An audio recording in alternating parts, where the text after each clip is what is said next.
Hello friends, कैसे हैं आप सब। Welcome to RMPSU। तो आज हम करेंगे बीएससी फर्स्ट सेमेस्टर के केमिस्ट्री के फर्स्ट यूनिट के इम्पोर्टेंट MCQs। ये केमिस्ट्री का फर्स्ट वीडियो है, यानी केमिस्ट्री के यूनिट फर्स्ट का वीडियो है, मतलब फर्स्ट वीडियो है। तो चलिए इसको स्टार्ट करते हैं। जो हमारा फर्स्ट क्वेश्चन है वो है the specific contribution of Nagarjuna was in the field of, कि जो नागार्जुन थे उनका विशिष्ट योगदान किस फील्ड के अंदर था या किस क्षेत्र के अंदर था। तो देखिए जो नागार्जुन हैं इनका विशिष्ट योगदान था केमिस्ट्री के अंदर, तो जो डी ऑप्शन है वो हो जाएगा करेक्ट ऑप्शन।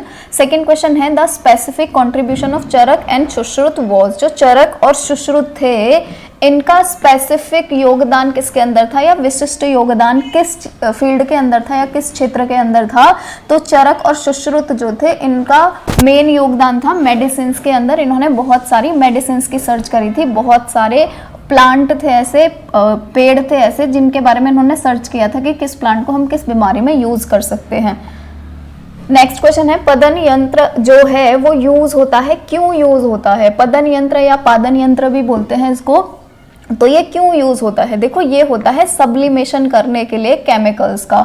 जैसे कि कोई भी चीज़ है, जैसे कैम्फर होता है, कपूर जो होता है, जब भी हम उसको गर्म करते हैं कपूर को, ठीक है, तो ये क्या होता है, कपूर सॉलिड होता है यानी ठोस होता है, और जब हम इसको गर्म करते हैं तो ये डायरेक्ट किस में कन्वर्ट हो जाता है, वेपर्स में कन्वर्ट होता है। और वेपर्स क्या होती हैं, गैस होती हैं, है ना। तो सब्लिमेशन बोलते हैं हम इस चीज को, जब कोई सॉलिड यानी कि ठोस वस्तु बिना लिक्विड में चेंज हुए डायरेक्ट गैस फॉर्म में चेंज हो जाती है, उसको हम बोलते हैं सब्लिमेशन। और ये जो पदन यंत्र है ये इसीलिए ही यूज करा जाता था सब्लिमेशन करने के लिए केमिकल्स का। तो नेक्स्ट क्वेश्चन है the variation of non polar character in ionic compound in terms of polarisation effect was given by, कि ये जो पोलराइजेशन इफेक्ट है ये किसने दिया है, या फिर ध्रुवीकरण प्रभाव के संबंध में जो आयनिक यौगिकों में गैर ध्रुवीय चरित्र की भिन्नता जो है वो किसने दी है, किस साइंटिस्ट ने दी है। ये बहुत ज्यादा इंपॉर्टेंट है फर्स्ट यूनिट के पॉइंट ऑफ व्यू से, ये जरूर याद रखिएगा।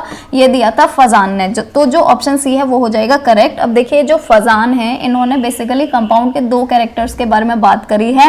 वो दो कैरेक्टर कौन से हैं, एक है आयनिक कैरेक्टर और एक है कोवेलेंट कैरेक्टर, ठीक है। आपको याद कैसे रखना है, फजान ने ये बोला था कि जब भी किसी भी कंपाउंड का या किसी भी यौगिक का साइज जितना ज्यादा बड़ा होगा, ठीक है, साइज जितना ज्यादा बड़ा होगा उसका आयनिक कैरेक्टर उतना ही ज्यादा होगा, ठीक है, आयनिक कैरेक्टर उतना ही ज्यादा होगा, यानी उसका आयनाइजेशन उतना ही ज्यादा हो सकता है। अब ये तो हो गई साइज की बात, और किसके साइज की बात, कैटायन के साइज की बात, ठीक। नेक्स्ट इन्होंने क्या बोला था कि एनायन जो है उसका साइज जितना ज्यादा होगा उतना ही उसका आयनिक कैरेक्टर होगा कम, ठीक है। तो याद रखिएगा कैटायन का साइज जितना ज्यादा उसका आयनिक कैरेक्टर उतना ही ज्यादा, एनायन का साइज जितना ज्यादा उसका आयनिक कैरेक्टर उतना ही कम, ठीक। अब देखिए यहाँ पे आपको एक और चीज याद रखनी है, तो हो गई आयनिक कैरेक्टर की बात। जो कोवेलेंट कैरेक्टर होता है वो जस्ट इसके अपोजिट होता है, बिल्कुल इसके भिन्न होता है, विपरीत होता है, ठीक है। तो यहाँ पर अगर आयनिक कैरेक्टर ज्यादा है तो यहाँ पर जो कोवेलेंट कैरेक्टर है वो कैसा हो जाएगा, कोवेलेंट कैरेक्टर हो जाएगा यहाँ पर कम, ठीक है। यहाँ पर आयनिक कैरेक्टर कम है तो यहाँ पर कोवेलेंट कैरेक्टर कैसा हो जाएगा, ज्यादा हो जाएगा, बिल्कुल विपरीत। तो यानी कि अब एक बार फिर से समझते हैं, फजान के अकॉर्डिंग कैटायन का साइज जितना ज्यादा बड़ा होगा उसका आयनिक कैरेक्टर उतना ही ज्यादा होगा और उसका कोवेलेंट कैरेक्टर उतना ही कम होगा। एनायन का साइज जितना ज्यादा होगा उसका आयनिक कैरेक्टर उतना ही कम होगा और उसका कोवेलेंट कैरेक्टर उतना ही ज्यादा होगा, ठीक है। तो साइज ज्यादा कैटायन का, ये भी चीज याद रखनी है, कैटायन का या एनायन का। तो अभी यहां से आपको ये याद रखना है, इससे एक क्वेश्चन जरूर आने वाला है। नेक्स्ट क्वेश्चन है लोएस्ट आयनिक कैरेक्टर जो है वो किसके अंदर होगा, लोएस्ट आयनिक कैरेक्टर, ठीक। तो यहाँ पर देखिए ऑप्शन हमारे पास क्या क्या है, हमारे पास ऑप्शन है BaCl2, CaCl2, SrCl2 and MgCl2। हमारे पास टोटल जो ऑप्शन है वो है ये। अब यहाँ पर आप देखेंगे तो यहाँ पर देखिए एनाइन तो सबके अंदर सेम है, ये एनाइन सबके अंदर सेम है, Cl2 Cl2 Cl2 Cl2 लिख रहा है हर किसी ऑप्शन के अंदर, यानी एनाइन पे तो हम जाएंगे नहीं, हम किस पे जाएंगे, अब कैटायन पे जाएंगे। और फजान का रूल क्या बोलता है, ये क्या बोल रहा है, आयनिक कैरेक्टर सबसे कम किसका होगा, है ना। हमने फजान रूल के अंदर क्या पढ़ा है कि जो भी कैटायन का साइज कैटायन का साइज जितना ज्यादा होगा उसका आयनिक कैरेक्टर भी उतना ही ज्यादा होगा, है ना, ये पढ़ा था अभी अभी। अब अगर कैटायन का साइज जितना कम होगा उसका आयनिक कैरेक्टर उतना ही कम होगा। तो अब यहाँ पे पूछा है लोएस्ट, तो हमें ढूंढना है जो कैटायन है इन चारों में से, Ba, Ca, Sr और Mg में से, इन चारों कैटायन में से साइज किस कैटायन का सबसे छोटा है, हमें देखना है ये, ठीक है। तो यहाँ पर जो Mg है, जो मैग्नीशियम है, इसका साइज है सबसे छोटा, इसीलिए जो डी ऑप्शन है वो हो जाएगा इसमें करेक्ट ऑप्शन। और यहाँ पर मैं आपकी थोड़ी सी सुइटेबिलिटी के लिए, क्योंकि हो सकता है आपको ना पता हो किसका साइज छोटा है किसका बड़ा है, तो और ज्यादा आपको याद करने के लिए ना, क्योंकि हो सकता है ये वाला क्वेश्चन एक आ जाए, क्योंकि बहुत ही ज्यादा इंपॉर्टेंट है। तो देखिए आपको याद कैसे करना है, अपना सिंपल सा ट्रिक याद रखो। BSc तो आपको याद रहेगा, आप BSc में ही हो, ठीक है। तो आपको क्या याद रखना है, सीधा सीधा याद रखना है BSc, इसके बाद में याद रखो MgB, ठीक है। क्या याद रखेंगे, MgB, ये याद रखिए। अब आपको याद ये रखना है, यहाँ पर आपको याद रखना है Ba है और यहाँ पर याद रखना है Be है। आप इसको याद रखेंगे तो आपको आयनिक कैरेक्टर के बारे में अपने आप पता चल जाएगा। अब देखो आपको पता कैसे चलेगा, ये यहाँ पर अगर Cl लग रहा हो हर किसी के आगे, तो आप याद कैसे करेंगे, देखो यहाँ पर सबसे पहले Ba है ना, यहाँ पर लगा दो Cl, इसका होता है सबसे ज्यादा आयनिक कैरेक्टर, उसके बाद में ये S है तो यहाँ पर Sr होता है और ये हो गया Cl, इसका होता है सेकंड नंबर पे आयनिक कैरेक्टर। इसके बाद में ये क्या लिख रहा है यहाँ पर C, और C का मतलब क्या है Ca, तो CaCl जो होता है इसका होता है थर्ड नंबर पे।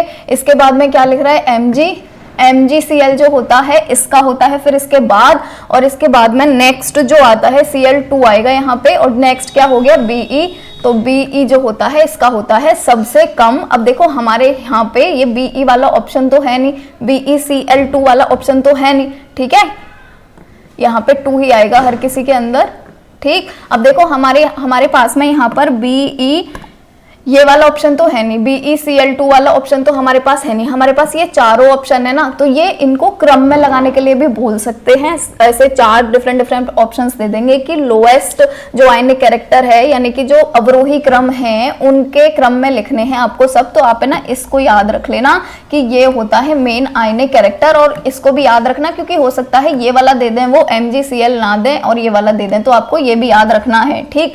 ये याद रखेंगे, इसमें से एक क्वेश्चन जरूर आने वाला है, तो ये सब बहुत अच्छे से याद रखेंगे। अब जो नेक्स्ट क्वेश्चन है वो है which of the following has lowest ionic character, इनमें से बताना है इनमें से सबसे कम आयनिक कैरेक्टर किसका होगा, ठीक है। अब यहाँ पर भी देखेंगे हम क्या, कैटायन, Ag देखेंगे, पोटेशियम देखेंगे, Ba देखेंगे एंड Ca देखेंगे, यहाँ पर देखेंगे ये। तो अभी आप यहाँ पर भी देखेंगे इनमें से आयनिक कैरेक्टर सबसे कम किसका होगा, जिसका साइज सबसे छोटा होगा। तो यहाँ पर भी आप देखेंगे सबसे छोटा साइज किसका है, तो सबसे छोटा जो साइज है वो है Ag का, यानी कि सिल्वर का सबसे छोटा साइज होता है इन सब में से। तो जो Ag है वो हो जाएगा करेक्ट ऑप्शन। और यहाँ पर अगर मैं आपको एक चीज और बताऊं तो इसको हम दूसरे तरीके से भी निकाल सकते हैं, और वो दूसरा तरीका कैसा है, तो देखो जैसे ही हम पीरियडिक टेबल में लेफ्ट से राइट की तरफ जाते हैं, यानी बाएं से दाएं की तरफ जाते हैं, तो जो पार्टिकल साइज है वो छोटा होता जाता है। चलिए आपको यहाँ पे वो लेके आते हैं और आपको ना ये दिखाते हैं जो पीरियडिक टेबल होती है। तो देखिए इसको अगर आप यहाँ पर देखेंगे तो हमारे पास ऑप्शंस क्या क्या हैं, हम पहले ऑप्शंस देख लेते हैं। तो देखिए ये है हमारे पास ऑप्शंस, देखो यहाँ पर हमारे पास Ag है, तो Ag कहाँ है, हम इधर देखेंगे,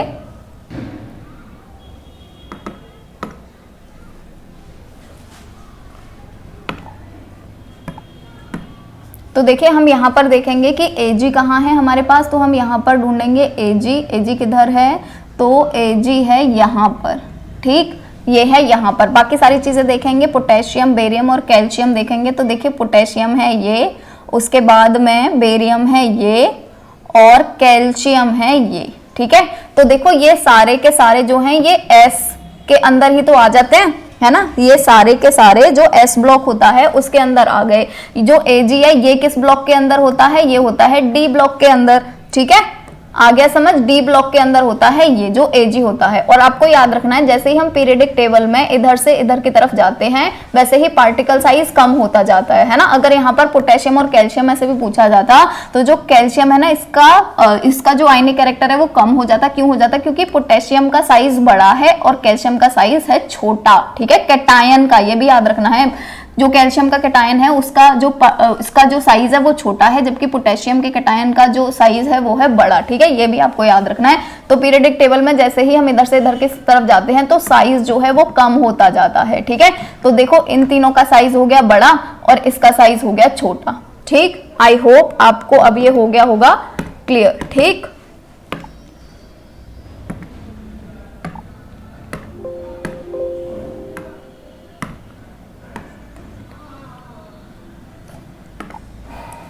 चलिए तो नेक्स्ट जो क्वेश्चन है वो है मैक्सिमम आयनिक कैरेक्टर जो होता है वो किसके अंदर पाया जाता है। नेक्स्ट क्वेश्चन है ये। तो यहाँ पर भी देखिए आप, यहाँ पर हर जगह पे कैटायन सेम ही है, यानी यहाँ पर भी Ag है, यहाँ पर भी Ag है, यहाँ पर भी Ag है और यहाँ पर है Au। ठीक है, पर इससे कोई ज्यादा फर्क नहीं पड़ रहा, हमें यहाँ पर देखना है कैटायन। और कैटायन जो होता है उसका साइज जितना कम होता है आयनिक कैरेक्टर उतना ही ज्यादा होता है। इसीलिए मैं बता रही थी कि फजान रूल है ना, उसको अच्छे से पढ़ लो, बहुत सारे क्वेश्चन सॉल्व कर लोगे। तो आयनिक कैरेक्टर जो है वो मैक्सिमम आयनिक कैरेक्टर किसका होगा ये, क्योंकि अभी हम एनायन की बात कर रहे हैं तो एनायन का साइज जितना ज्यादा होता है उतना ही उसका आयनिक कैरेक्टर होता है कम।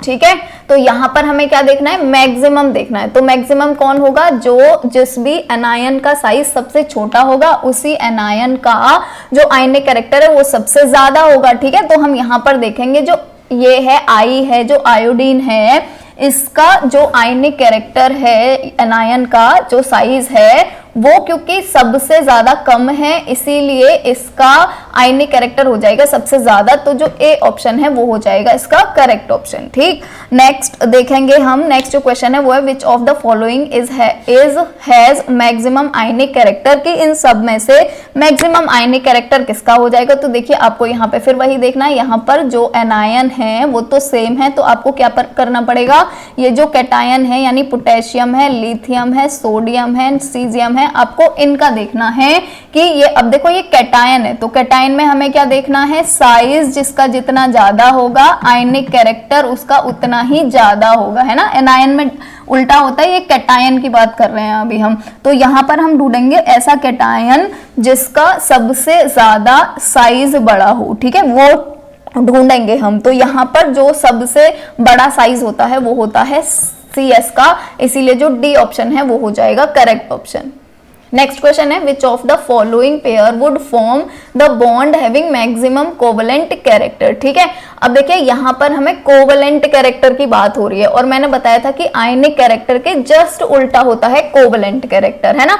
तो कैटायन का साइज जितना बड़ा होगा उसका आयनिक कैरेक्टर भी उतना ज्यादा होगा और उसका जो कोवेलेंट कैरेक्टर है वो उतना ही होगा कम। ठीक है, क्योंकि मैंने बोला था आयनिक कैरेक्टर के उल्टा होता है कोवेलेंट कैरेक्टर, ये आपको रट लेना है अच्छी तरीके से। ठीक है, तो यहाँ पर पूछ रहे हैं ये मैक्सिमम कोवेलेंट कैरेक्टर, तो आपको मैक्सिमम किसका होगा, जिसका कैटायन का साइज सबसे ज्यादा छोटा हो या एनायन का साइज सबसे ज्यादा बड़ा हो। तो एनायन तो यहाँ पे सारे के सारे सेम है, इन पे तो हमें जाना है ही नहीं, हमें किस पे जाना है, हमें जाना है कैटायन पे, और हमें वो कैटायन ढूंढना है जिसका जो साइज है वो सबसे ज्यादा छोटा हो, तभी तो मैक्सिमम कोवेलेंट कैरेक्टर होगा उसका। और इसमें से जो करेक्ट ऑप्शन है वो कौन सा हो जाएगा, ये हो जाएगा, क्योंकि जो SN4 है इसका जो साइज है कैटायन का वो सबसे ज्यादा छोटा है। ठीक है, इसी वजह से।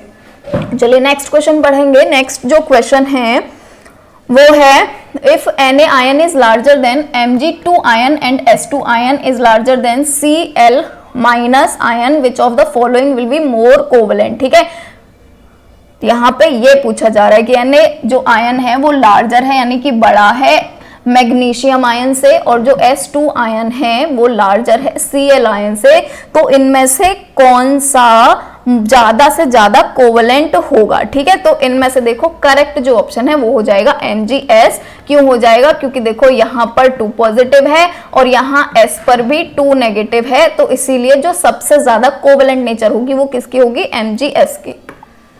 नेक्स्ट क्वेश्चन है which of the following has zero dipole moment, इनमें से किसका जीरो डाइपोल मोमेंट होगा। तो देखिए जीरो डाइपोल मोमेंट होगा CO2 का। ये क्वेश्चन रट लेना, ये क्वेश्चन आने वाला है एग्जाम में, ये क्वेश्चन बहुत ज्यादा इंपॉर्टेंट है। जो CO2 होता है उसका जीरो डाइपोल मोमेंट होता है, और क्यों होता है, क्योंकि ये एक लीनियर मॉलिक्यूल होता है, और लीनियर मॉलिक्यूल होने की वजह से जो भी इसके अंदर डाइपोल मोमेंट होता है वो दोनों का एक बराबर होता है, और ये दोनों एक दूसरे को कैंसिल कर देते हैं। क्यों कर देते हैं, क्योंकि दोनों ये लीनियर मॉलिक्यूल होता है इस वजह से, ठीक है। तो CO2 को रट लीजिएगा। नेक्स्ट क्वेश्चन है which of the following molecule has a zero value of dipole moment. वही है, बस लैंग्वेज चेंज कर दिया, इसकी भाषा चेंज कर दी है कि जीरो डाइपोल मोमेंट किसका होगा या जीरो वैल्यू डाइपोल मोमेंट किसकी होगी। तो यहाँ पे आपको क्या दिख रहा है, CO2 जहां पे दिख जाए वहां पे क्लिक कर दो बस।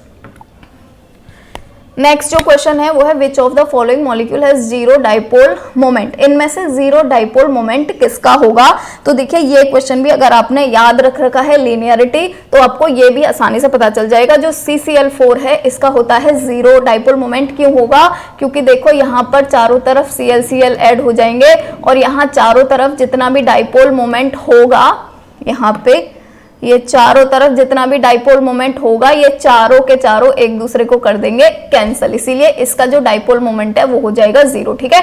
तो CCl4 का जो डाइपोल मोमेंट है वो हो जाएगा जीरो। इसके बाद में ना, क्योंकि ये दूसरी तरीके से भी आ सकता है, डाइपोल मोमेंट जो है उसको बढ़ते हुए क्रम या घटते हुए क्रम में लिखो, ऐसे करके भी क्वेश्चन आ सकता है। तो आपको क्या याद रखना है, आपको याद रखना है इसका क्रम क्या होता है। तो देखिए सबसे कम जो डाइपोल मोमेंट होता है वो तो CCl4 का ही हो गया, ठीक है।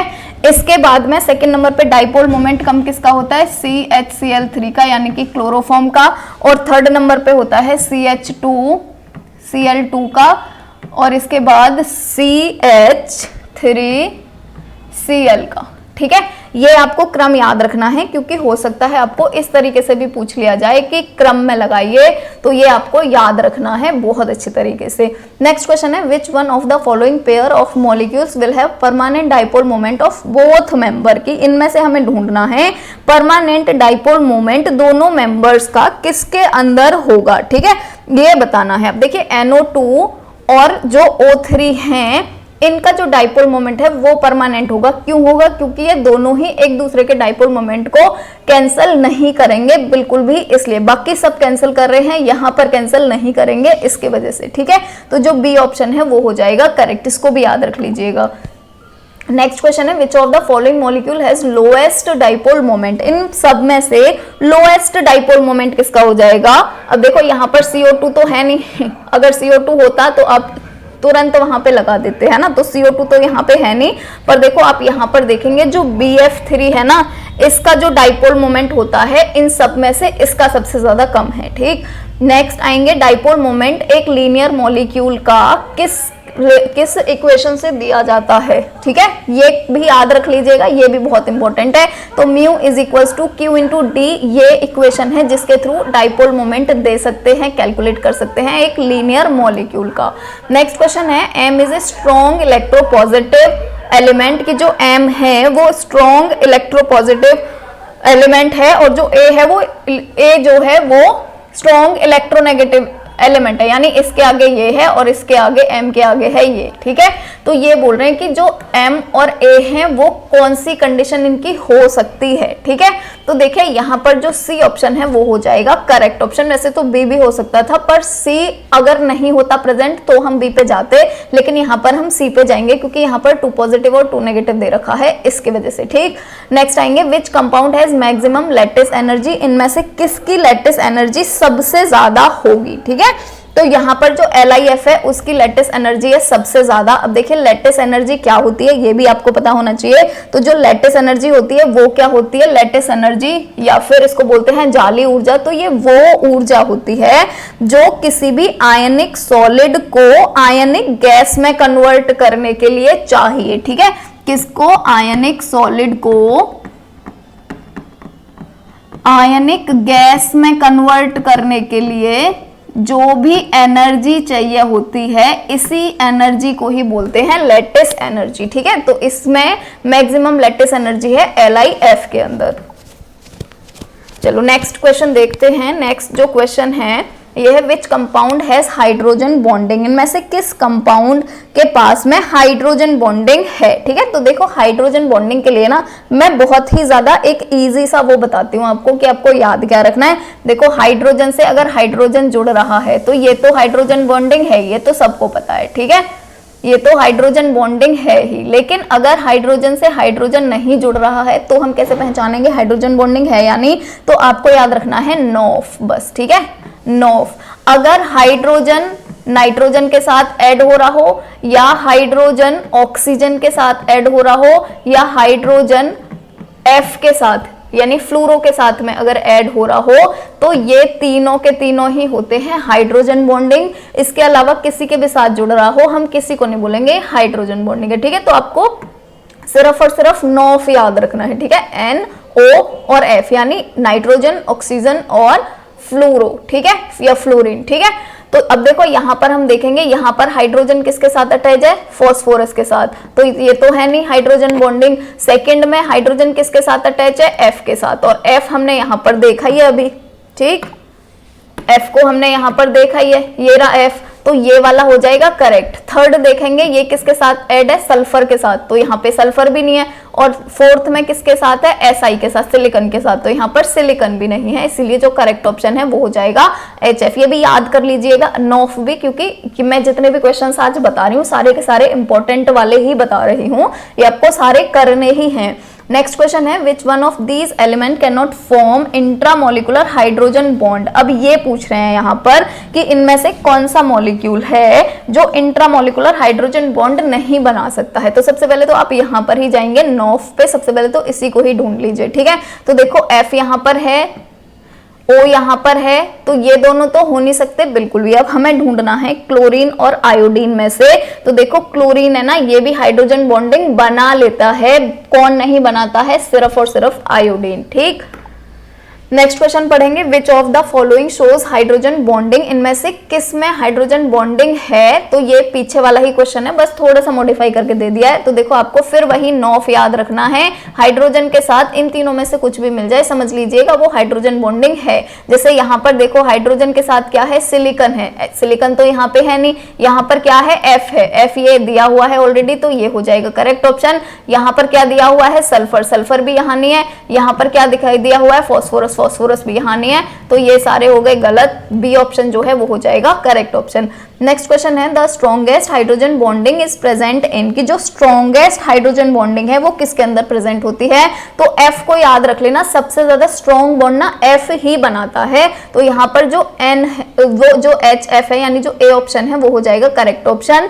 ये भी याद रखिएगा, बहुत इंपॉर्टेंट है ये भी। नेक्स्ट क्वेश्चन है the maximum number of hydrogen bonds A water molecule can form, कि एक वाटर मॉलिक्यूल जो होता है यानी कि जो एक जल का मॉलिक्यूल होता है वो कितने बॉन्ड बना सकता है, वो कितने बंध बना सकता है। तो देखिए हाइड्रोजन का जो मॉलिक्यूल होता है ये टोटल 4 बॉन्ड बना सकता है। ठीक है, जो वाटर का मॉलिक्यूल होता है सॉरी, वो हाइड्रोजन बॉन्ड 4 बना सकता है। नेक्स्ट जो क्वेश्चन है ये है कि correct order of hydration energy of A alkaline earth metal is, की हाइड्रेशन जो एनर्जी है वो किसके अंदर सबसे ज्यादा होगी, वो आपको क्रम में लगाना है। तो इसमें जो ए ऑप्शन है ये हो जाएगा correct option, Be2, Mg2, Ca2, Sr2 और Ba2। ठीक, ये आपको याद कर लेना है। इसके बाद में अगर थोड़ा सा भी बताओ ना, तो देखो मैं बताना तो चाहती हूँ पर क्योंकि बहुत लंबा लेक्चर बन जाएगा, आप लोग भी फिर बोर ही हो जाने हो, इसलिए मैं ज्यादा डिटेल में नहीं जाती हूँ। पर चलिए थोड़ा सा बता देती हूँ। यहाँ पर जितना साइज स्मॉल होता है और हाई चार्ज होता है, यानी स्मॉल हो अगर साइज और चार्ज हो उस पर ज्यादा जितना, ठीक है, चार्ज हो जितना ज्यादा उसकी हाइड्रेशन एनर्जी उतनी ही ज्यादा होती है। ठीक है, ये छोटी सी चीज याद रखिएगा, हाइड्रेशन एनर्जी उसकी उतनी ही ज्यादा होती है। ठीक है, अब देखो यहाँ पर हमें 2 चीज देखनी है, तो सबके अंदर चार्ज तो सेम ही है, सब पे यहाँ पे जितनी भी चीजें देखोगे सब पे 2+2+ लगा हुआ है ना, तो चार्ज तो सेम है, तो ये वाली चीज तो हो गई कैंसिल, इससे तो आप पता लगा नहीं सकते। अब अगर चार्ज वाला भी आ जाए तो आप चार्ज ही देखेंगे सबसे पहले। ठीक है, वहां पर आप साइज मत देखना क्योंकि आप चार्ज से ही पता लगा लेंगे, जिस पे चार्ज ज्यादा होगा उसी की हाइड्रेशन एनर्जी ज्यादा होगी, ठीक है, या जल योजन ऊर्जा उसी की ही ज्यादा होगी।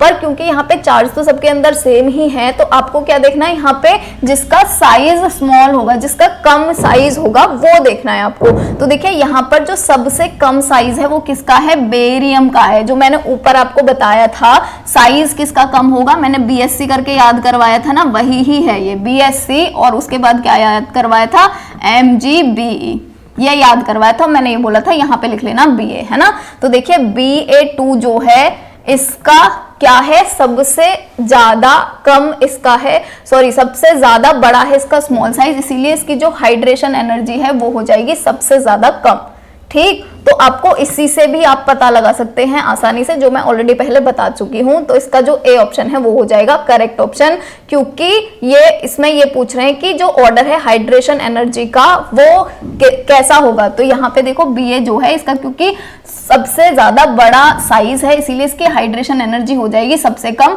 तो बी ही अगर आपको पता है तो भी आप इसको आसानी से कर लेते, ठीक। नेक्स्ट क्वेश्चन है, which of the following bond is not polar, इनमें से कौन सा बॉन्ड पोलर नहीं है ये बताना है, ठीक है। तो देखिए ये भी पोलर ही है, वैसे इसमें भी जो डाइपोल मोमेंट होते हैं वो दोनों एक दूसरे को कैंसिल कर देते हैं, पर उतना भी नहीं है कि वो पोलर ही ना रहेगा, ठीक है, थोड़ा बहुत तो रह जाता है फिर भी। और H2O तो बहुत ही ज्यादा हाईली पोलर होता है, और ये जो ICL होता है ये भी पोलर ही होता है, और ये जितने में भी वैसे भी जितने में भी N लगा होता है यानी नाइट्रोजन लगा होता है वो चीजें तो वैसे भी बेसिक होती हैं, है ना। क्यों होती हैं बेसिक, क्योंकि नाइट्रोजन के पास होता है लोन पेयर ऑफ इलेक्ट्रॉन, और इस लोन पेयर ऑफ इलेक्ट्रॉन की वजह से ही नाइट्रोजन पूरे मॉलिक्यूल को बेसिसिटी इंपार्ट कर देता है, ठीक है। और जो यहाँ पर हमें पूछा है पोलर नहीं है कौन सा, तो यहाँ पर सीधा सीधा हो जाएगा C option NN in N2। Next question है, which of the following ions has highest polarising power, इन सब में से सबसे ज्यादा पोलराइजिंग पावर किसकी होगी, तो एल्यूमिनियम के पास है 3 पॉजिटिव, इसीलिए सबसे ज्यादा पोलराइजिंग पावर किसकी हो जाएगी, Al3 की। क्यों हो जाएगी, क्योंकि आयन जो पोलराइजिंग पावर होती है वो क्या होती है, कोई भी कैटायन एनायन को जितना ज्यादा ब्रेक डाउन कर सकता है उसकी पोलराइजिंग पावर उतनी ही ज्यादा होती है। तो इसके पास 3 पॉजिटिव हैं, तो ऑब्वियसली यही ही सबसे ज्यादा स्ट्रॉन्ग एनायन को डिस्टॉर्ट कर सकता है, उसको तोड़ सकता है, उसको ब्रेक कर सकता है, ठीक। नेक्स्ट क्वेश्चन है, which compound the compound which gets completely ionised in water, कि इनमें से कौन सा ऐसा कंपाउंड है जो कंप्लीटली आयोनाइज हो जाता है वाटर के अंदर, ठीक है। इसमें तो आपको देखने की ही जरूरत नहीं है, देखो NaCl का आपको पता है, सोडियम क्लोराइड जो होता है ये सबसे ज्यादा पानी में डालते ही घुल जाता है, तो आपको कुछ देखने की जरूरत नहीं है, सीधा सीधा KCl पे अब जा सकते हैं। NaCl का तो आपको पता ही है, NaCl का भाई ही तो है KCl, ठीक। नेक्स्ट क्वेश्चन है, which of the following has the highest boiling point, इनमें से सबसे ज्यादा बॉइलिंग पॉइंट किसका है, तो सबसे ज्यादा बॉइलिंग पॉइंट आप समझ ही जाएंगे किसका है, H2O का है, 100 होता है इसका बॉइलिंग पॉइंट। नेक्स्ट है, which of the following is not soluble in water, इन सब में से कौन वाटर के साथ सोल्युबलाइज नहीं होता है, तो जो बेरियम सल्फेट होता है ये वाटर में सोल्युबल नहीं होता है क्योंकि ये पोलर नहीं होता है, ठीक। नेक्स्ट है, out of AlCl3 and AlF3, तो हमें बताना है कि इनके क्या क्या कैरेक्टर हैं। तो देखिए जो AlCl3 है ये आयनिक है तो नहीं है, आयनिक ये तो हो गया गलत। नेक्स्ट है AlF3 इज कोवलेंट, तो नहीं, कोवलेंट भी नहीं है ये। नेक्स्ट है अच्छा ये F3 है, Cl3 पे होता कोवलेंट तो करेक्ट हो जाता, क्योंकि AlCl3 आयनिक नहीं है तो वो कोवलेंट है। जितना ज्यादा कोवलेंट कैरेक्टर होता है उतना ही कम आयनिक कैरेक्टर होता है, और जितना ज्यादा आयनिक कैरेक्टर होता है उतना ही कम उसका कोवलेंट कैरेक्टर होता है, दोनों एक दूसरे के विपरीत होते हैं, ठीक है। तो यहाँ पर अगर Cl3 होता तो ये करेक्ट हो जाता। नेक्स्ट जो ऑप्शन है वो है AlCl3 इज कोवलेंट, तो हाँ AlCl3 जो होता है ये कोवलेंट होता है, ये आयनिक नहीं होता है, ठीक। चलिए तो नेक्स्ट क्वेश्चन है, which of the following is most volatile, most volatile इनमें से कौन सा है, ठीक है। तो देखिए बॉइलिंग पॉइंट जो है HF का वो तो सबसे ज्यादा होता है, और जिसका सबसे ज्यादा बॉइलिंग पॉइंट होगा मतलब वो उतना ही ज्यादा कम वॉलेटाइल होगा, ठीक है। वॉलेटाइल का मतलब क्या होता है, जो उड़ जाते हैं खुले में रखने पे, जैसे पेट्रोल होता है वो उड़ जाता है, जैसे खुला छोड़ोगे थोड़ी देर बाद पूरा उड़ जाएगा, तो इसका मतलब क्या है, पेट्रोल वॉलेटाइल है, ठीक है, या पेट्रोल अस्थिर है। तो देखिए HF का तो बॉइलिंग पॉइंट इतना ज्यादा होता है ना, तो ये तो स्थिर होता है, तो ये तो हो ही नहीं सकता है। इतनी बात तो आपको हो गई क्लियर, ठीक है। अब देखिए यहाँ पर हमको क्या देखना है कि बॉइलिंग पॉइंट जो है वो जिसका जितना ज्यादा होगा वो उतना ही ज्यादा कम वॉलेटाइल होगा। यहाँ पर अगर हम देखेंगे जो HCl है इसका बॉइलिंग पॉइंट सबसे ज्यादा कम है, ठीक है, इसका बॉइलिंग पॉइंट सबसे ज्यादा कम है। इसका मतलब क्या हुआ, जो HCl है वो सबसे ज्यादा वॉलेटाइल है। ठीक, अब देखिए अगर इनमें से भी आपको पूछ लिया जाए HCl, HBr और HI में से भी पूछ लिया जाए कि सबसे ज्यादा जो अस्थिर है वो कौन सा है, तो आप क्या बताएंगे। ठीक है, तो देखिए जो HI होता है ना ये होता है स्टेबल, ठीक है, HI होता है स्टेबल। HI के बाद में जो स्टेबल होता है वो होता है HBr और इससे भी जो कम स्टेबल होता है वो होता है HCl। ठीक है, ये किसका क्रम है, ये क्रम है बॉइलिंग पॉइंट का। बॉइलिंग पॉइंट सबसे ज्यादा किसका है, HI का। ठीक, बॉइलिंग पॉइंट जो है वो सबसे ज्यादा है HI का, सेकंड नंबर पर है HBr का और थर्ड नंबर पर है HCl का। अगर हम बात करें वोलेटिलिटी की तो जिसका बॉइलिंग पॉइंट जितना कम होगा वो उतना ही ज्यादा वोलेटाइल होगा। तो ये वाला जो क्रम है ये कौन सा है, वोलेटिलिटी का। अगर वोलेटिलिटी पूछे सबसे ज्यादा किसकी है तो सबसे ज्यादा वोलेटाइल होता है HCl, सेकंड नंबर पे होता है HBr, थर्ड नंबर पे होता है HI, फोर्थ नंबर पे यहाँ पे हो जाएगा HF। ठीक है, अगर ये हेलोजन के अंदर से भी पूछे हाइड्रोजन बॉन्ड लगा के तो उसके अंदर भी HF जो है ये सबसे ज्यादा स्टेबल होता है, मतलब सबसे कम वोलेटाइल होता है यहाँ पर HF। ठीक, और सबसे ज्यादा होता है HCl, इतना तो याद रख ही लीजिएगा। नेक्स्ट क्वेश्चन है the number of resonating structure of H2 is. जो रेजोनेटिंग स्ट्रक्चर होते हैं, जो रेजोनेंस होता है वो कितने टाइप का होता है H2 के अंदर। तो देखिए जो रेजोनेटिंग स्ट्रक्चर्स होती हैं वो 3 तरह की होती हैं H2 के अंदर, यानी हाइड्रोजन गैस के अंदर। नेक्स्ट क्वेश्चन है electron was discovered by. Electron जो है ये किसने डिस्कवर किया था, तो इलेक्ट्रॉन को डिस्कवर किया था जे थॉमसन ने। और इसको मैंने मेरे 8th 9th में एक ट्रिक याद करी थी, मैं आपको भी बता देती हूँ कैसे याद करी थी। तो देखो ऐसे याद रख लिया करो, ईंट पर नाच, ये याद रखना है। ठीक है, अब इससे याद कैसे करेंगे, तो देखो ई का मतलब क्या है, इलेक्ट्रॉन। ठीक, ई का मतलब है इलेक्ट्रॉन और इसकी डिस्कवरी किसने करी थी, तो ट से क्या हो गया, थॉमसन। ट से हो गया थॉमसन। ठीक है, यही है यहाँ पर। इसके बाद में सेकंड है पी, प यानी कि प से क्या हो गया, प्रोटॉन। और प्रोटॉन का डिस्कवर किसने किया था, र से हो गया रदरफोर्ड। ठीक है, ये भी याद कर लीजिएगा, मैंने एक ही क्वेश्चन दिया है यहाँ पे, पर तीनों में से कुछ भी पूछ सकते हैं। नेक्स्ट है ना से क्या हो गया, न्यूट्रॉन। और न्यूट्रॉन का डिस्कवर किसने किया था, च से हो गया चैडविक। ठीक है, ऐसे करके याद कर लीजिएगा इसको। नेक्स्ट क्वेश्चन है the released amount of energy in formation of 1 gram mole of ionic crystal by packing of definite number of gaseous cation and gaseous anions is called. इसको क्या बोलते हैं, देखो अभी मैंने थोड़ी देर पहले ही बताया है कि 1 ग्राम मोल क्रिस्टल को, क्रिस्टल क्या होता है, सॉलिड। ठीक है, 1 ग्राम आयनिक क्रिस्टल को 1 ग्राम गैसियस कैटायन में कन्वर्ट करने के लिए या गैसियस एनायन में कन्वर्ट करने के लिए जितनी एनर्जी चाहिए उसको क्या बोलते हैं, लैटिस एनर्जी बोलते हैं। मैंने बताया था ना, सॉलिड को लिक्विड में कन्वर्ट करने के लिए, ठीक है, सॉलिड आयन को लिक्विड आयन में कन्वर्ट करने के लिए जितनी एनर्जी चाहिए इस एनर्जी को ही बोलते हैं लैटिस एनर्जी। नेक्स्ट क्वेश्चन है for the dissolution of A solid in solvent. अगर कोई सॉलिड को हम सॉल्वेंट में डिसॉल्व करवाना चाह रहे हैं, घोलना चाह रहे हैं, तो जो नेसेसरी कंडीशन है वो क्या होगी। ठीक है, तो सॉल्वेशन एनर्जी जो है वो लैटिस एनर्जी के इक्वल होनी चाहिए, तब वो अच्छे से डिसॉल्व हो पाएगा। तो सी जो ऑप्शन है वो हो जाएगा करेक्ट। नेक्स्ट क्वेश्चन है रासो यानी कि मिनरल किंग जो है वो कौन है, यानी खनिजों का राजा किसे बोलते हैं। तो ये आई होप आपको पता होगा, बचपन से ही सिखाया जाता है। मर्क्यूरी को बोलते हैं मिनरल्स का राजा। नेक्स्ट क्वेश्चन है in ice crystal the water molecule are linked with each other by. कि जो वाटर मॉलिक्यूल होता है उसमें आइस क्रिस्टल के अंदर जो वाटर मॉलिक्यूल्स होते हैं वो एक दूसरे से कैसे अटैच्ड होते हैं ये बताना है। तो देखिए आइस क्रिस्टल है वहां पर ये वाले जो मॉलिक्यूल्स हैं ये किसके द्वारा अटैच्ड है, सिंपल सी चीज है, हाइड्रोजन बॉन्ड से। नेक्स्ट क्वेश्चन है maximum hydrogen bonding is found in, सबसे ज्यादा हाइड्रोजन बॉन्डिंग किसके अंदर पाई जाती है, इथेनॉल जो है इसके अंदर पाई जाती है, इन सब में से सबसे ज्यादा हाइड्रोजन बॉन्डिंग।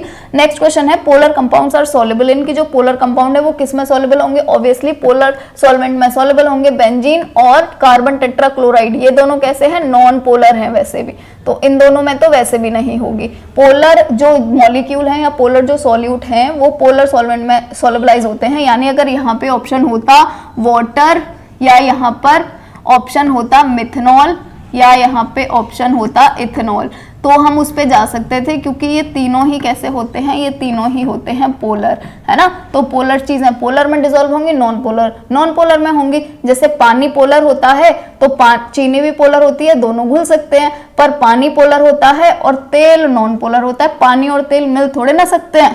ठीक, चलिए तो आज का जो वीडियो था ये यहीं पर ही खत्म होता है। इसी तरह से अपना सपोर्ट बनाए रखिएगा। अगर आपको कोई भी हेल्प चाहिए, कोई भी नीड चाहिए, बेझिझक कमेंट में बता दीजिएगा। And lastly thank you. तो अगर आपको वीडियो पसंद आया है तो लाइक जरूर करिएगा, अपने दोस्तों के साथ शेयर कर दीजिएगा, हो सकता है उनको इसकी नीड हो। और अगर हमारे चैनल पे पहली बार आए हैं तो सब्सक्राइब किए बिना तो बिल्कुल भी मत जाइएगा।